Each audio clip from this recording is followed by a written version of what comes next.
पिघला दे जंजीरें,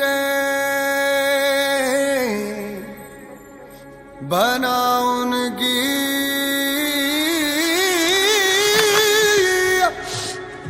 शमशीरें, कर हर मैदान फतेह बंदिया, कर हर मैदान फतेह। राजनीति के दो पहलू होते हैं। एक, जहां राजनेता जनता के हितों के लिए कार्य करना ही अपना परम कर्तव्य समझते हैं, उनके लिए जनता की तरक्की, विकास और अपने क्षेत्र को आगे बढ़ाना ही प्रथम लक्ष्य होता है। और दूसरा, जहां राजनेता जनता की नहीं स्वयं के हितों के लिए कार्य करना अपना परम कर्तव्य समझते हैं, उनके लिए अपने परिवार की तरक्की, विकास और अपने बैंक अकाउंट में रखे धनराशि को बढ़ाना ही प्रथम लक्ष्य होता है। आजकल की राजनीति में ये दूसरा पहलू बहुत आम सा हो गया है। जनता हमेशा इस उम्मीद में रहती है कि उनके द्वारा चुना गया जनप्रतिनिधि उनकी परेशानियों को दूर करेगा, क्षेत्र की ज़रूरतों को पूरा करेगा, अपने कर्तव्यों का निष्ठापूर्वक निर्वहन करेगा।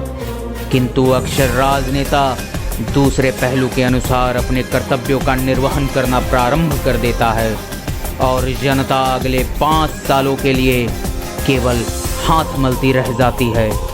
किंतु ऐसा भी नहीं है कि आजकल की राजनीति में केवल दूसरे पहलू के राजनेता ही गद्दी पर बैठते हैं। आज भी कई ऐसे राजनेता हैं जो जनता की सेवा को ही अपना परम कर्तव्य समझते हैं।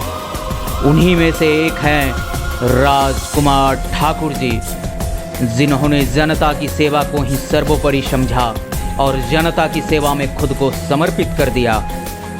बात है सन 2001 से पहले की।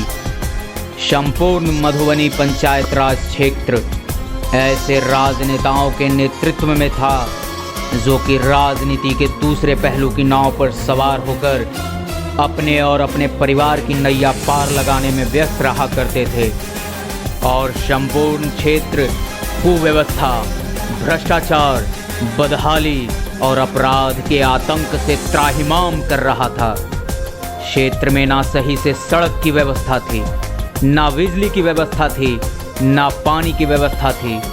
जनता ऐसी आवश्यक मूलभूत सुविधाओं से भी वंचित थे और अपराध का ऐसा बोलबाला था कि क्षेत्र में दिन दहाड़े लूटपाट हो जाया करता था।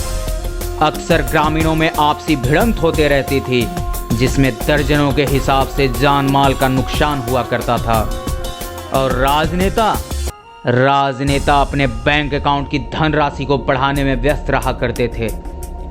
तब राजकुमार ठाकुर जी, जो कि स्वयं इन परेशानियों से जूझ रहे थे और अपने लोगों को अनेकों परेशानियों से जूझते देख रहे थे, अपने लोगों की बेबसी और गांव की बदहाली देखकर राजकुमार ठाकुर जी ने जनता को इस त्राहिमाम से बचाने के लिए और क्षेत्र की उन्नति और विकास का प्रण कर रणभूमि में कूदे। जनता ने उनके इस फैसले को हाथों हाथ लिया और राजकुमार ठाकुर जी को बहुमत से मधुबनी पंचायत राज की गद्दी पर बिठाया। राजकुमार ठाकुर जी के पंचायत की बागडोर संभालते ही धीरे धीरे अपराध और छीन छोर की घटनाओं में तेजी से गिरावट आने लगी। आपसी रंजिशें कम हो गईं। जिन लोगों में आपसी रंजिशें हुआ करती थी, जहां ग्रामीण अक्सर आपस में भिड़ जाया करते थे, राजकुमार जी एक नेता नहीं, एक बेटा की हैसियत से उनके बीच जा जाकर उनके मनमुटाव को समाप्त करने का प्रयास किया और ये प्रयास रंग भी लाया और क्षेत्र में आपसी झड़प की घटनाओं में तेजी से गिरावट आई। साथ ही राजकुमार ठाकुर जी ने संपूर्ण क्षेत्र में सड़क, बिजली, पानी जैसी मूलभूत सुविधाओं की व्यवस्था की और सभी सरकारी योजनाओं का लाभ जनता तक पहुंचाया। संपूर्ण क्षेत्र को विकास पथ पर अग्रसर करना प्रारंभ कर दिया। राजकुमार ठाकुर जी ने संपूर्ण क्षेत्र को विकास पथ पर अग्रसर करना प्रारंभ कर दिया। यही कारण था कि जनता ने उन्हें अगले चुनाव में भी दोबारा हाथों हाथ लिया और बहुमत से पंचायत राज की गद्दी सौंपी। लगातार 2 बार मुखिया पद पर रहते हुए श्री राजकुमार ठाकुर जी ने संपूर्ण मधुबनी पंचायत राज की तस्वीर बदल कर रख दी। क्षेत्र को फर्श से अर्श तक पहुंचाया। जनता उन्हें आगे भी सेवा का मौका देना चाहती थी, किंतु आरक्षण की बंदिशों ने मधुबनी पंचायत की जनता से उनके एक सच्चे सेवक को दूर रहने पर मजबूर कर दिया। किंतु कहते हैं ना, जहां चाह होती है वहीं राह होती है। बचपन से अपने माता पिता द्वारा मिले संस्कारों का ही असर था कि राजकुमार ठाकुर जी इतने सभ्य, सौम्य और शालीनता के मालिक हैं। उनमें सेवा भाव का विकास भी माता पिता से मिले संस्कारों के द्वारा ही हुआ। राजकुमार ठाकुर जी हमेशा से जनता की सेवा और अपने क्षेत्र की तरक्की की चाहत लिए सेवा भाव में लगे रहने वाले व्यक्ति थे और इसी कारण उन्होंने आरक्षण की बंदिशों से दूर भगवानपुर पंचायत की ओर रुख किया। संपूर्ण भगवानपुर पंचायत की जनता में खुशियों की लहर दौड़ गई कि समाज का एक सच्चा सेवक उनकी सेवा हेतु उनके पंचायत का रुख कर रहा है। किंतु यहाँ भी एक परेशानी थी। भगवानपुर पंचायत केवल महिला प्रत्याशी के लिए आरक्षित था। इस बार जनता की सेवा की जिम्मेदारी राजकुमार ठाकुर की धर्मपत्नी सोनी ठाकुर जी के कंधों पर थी। सोनी ठाकुर जी ने भी इस जिम्मेदारी को सहर्ष स्वीकार किया और जनता के सामने प्रत्याशी के रूप में हाजिर हुई। जनता ने राजकुमार ठाकुर जी की पूर्व में मधुबनी पंचायत में किए गए कार्यों को नजर में रखते हुए उनकी धर्मपत्नी सोनी ठाकुर जी को बहुमत से पंचायत की गद्दी सौंपी और सोनी ठाकुर जी ने भी जनता को निराश नहीं किया।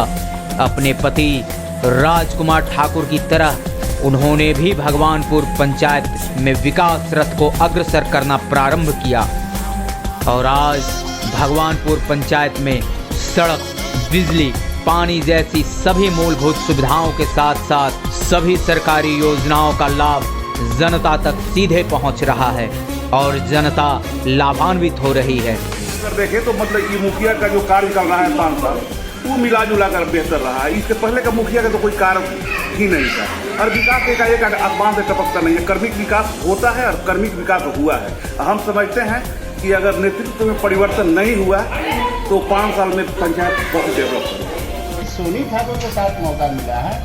She is the best lady. काम से, इनके व्यवहार से, इनके कर्मठता से किसी को कोई परहेज नहीं। सब इनको दिल से चाह रहे हैं और अच्छा काम इन्होंने किया है और ये देखने की चीज़ है। आप लोग भी देख सकते हैं, कोई भी देख सकता है कि कहाँ पे कितनी काम हुई है। हर गली, हर मोहल्ला, हर शहर और एक समाज में अपना सम्मान दिया। हम लोगों के समाज में बहुत बड़ा सम्मान इनके द्वारा मिला जो इन्होंने दिया हमें।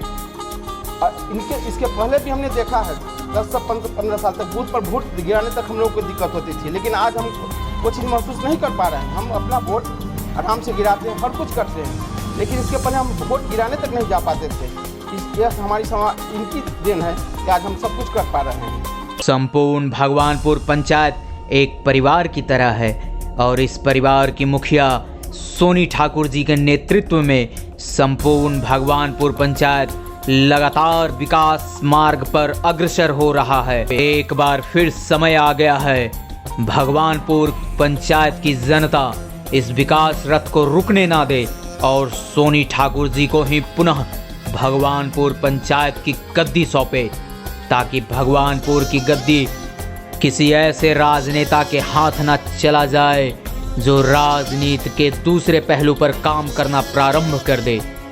अगर गलत लोगों के हाथ पंचायत की बागडोर चली गई तो जनता के पास अगले 5 साल तक हाथ मलने के अलावा और कोई रास्ता नहीं बचेगा।